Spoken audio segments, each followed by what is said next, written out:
écoutez, c'est ce que faisait Dominique Sceau, directeur général d'Ergo Santé. Je le disais, toi tu viens de l'Occitanie, du Gard.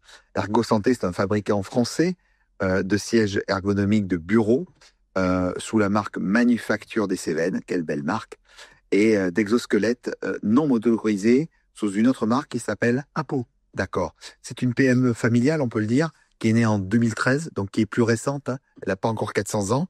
À Anduze, c'est ça? Absolument, au cœur des Cévennes, donc bonjour Patrice.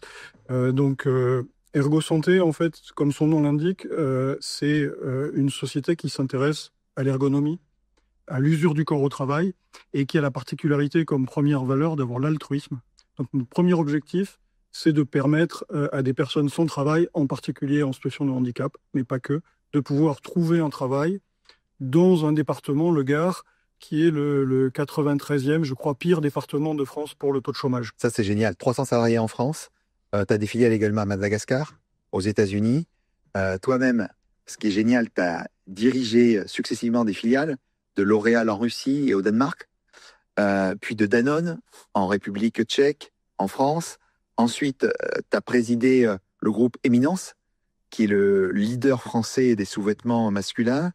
Et puis, depuis donc 2023, tu es ce directeur général d'une entreprise, on le sent, qui te tient à cœur. Alors, c'est quoi cette volonté d'avoir changé en fait comme ça ce choix personnel, quoi?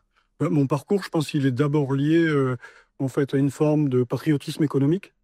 J'ai travaillé pour des grands groupes français qui sont parmi les meilleurs du monde. Ouais. Danone, L'Oréal, j'ai appris mon métier là-bas. Ouais.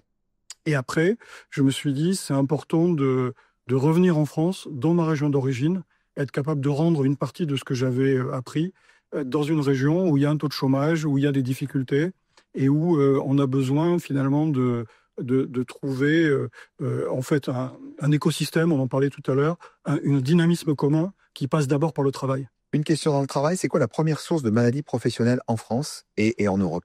Malheureusement, ce sont les troubles musculo-squelettiques, principalement pour le dos et les épaules. Et comment on doit prévenir un petit peu l'usure du corps? Là, je vois quand on est assis, on est comme ça, on est tordu, on est un petit peu comme ça au travail. Patrice, tout à l'heure, tu te plaignais de ton siège. Au Danemark, en fait, les bureaux assis debout sont obligatoires pour toutes les personnes qui travaillent plus de 20 heures d'affilée à un poste sédentaire. En France, ça n'existe pas. Les ports de charge au Danemark sont interdits. Il y a plein de gens qui font des ports de charge en France et qui, progressivement, malheureusement, se détruisent le dos et les épaules. C'est un bel exemple de trouver du travail pour les chômeurs ou les personnes en situation de handicap. Comment vous faites, vous? En fait, on l'a fait. Ça vous paraît tellement évident. En fait, je pense qu'Ergo Santé a été créé au départ avec une idée qui était de se dire, en 2013, il y avait des médecins du travail qui prescrivaient aux entreprises des adaptations de poste pour les personnes qui devenaient en situation de handicap, mais les entreprises étaient fort démunies. C'est comme si on avait un médecin avec une prescription, mais pas de pharmacie de la médecine du travail. Donc on est parti de cette idée-là, d'abord en emportant des meilleures technologies qui étaient à l'époque à l'étranger, donc en Scandinavie et en Angleterre, puisque Samuel Corgne, le président fondateur d'Ergo Santé, est lui-même franco-américain.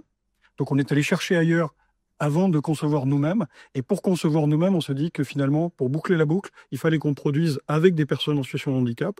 Et donc notre filiale de production, qui fabrique des sièges et qui fabrique des plateaux de bureau à Anduze dans le Gard, est elle-même une entreprise adaptée qui s'engage à employer plus de 55% de personnes en situation de handicap. Aujourd'hui, on a 2/3 de personnes en situation de handicap dans notre usine. Mais c'est génial, ça.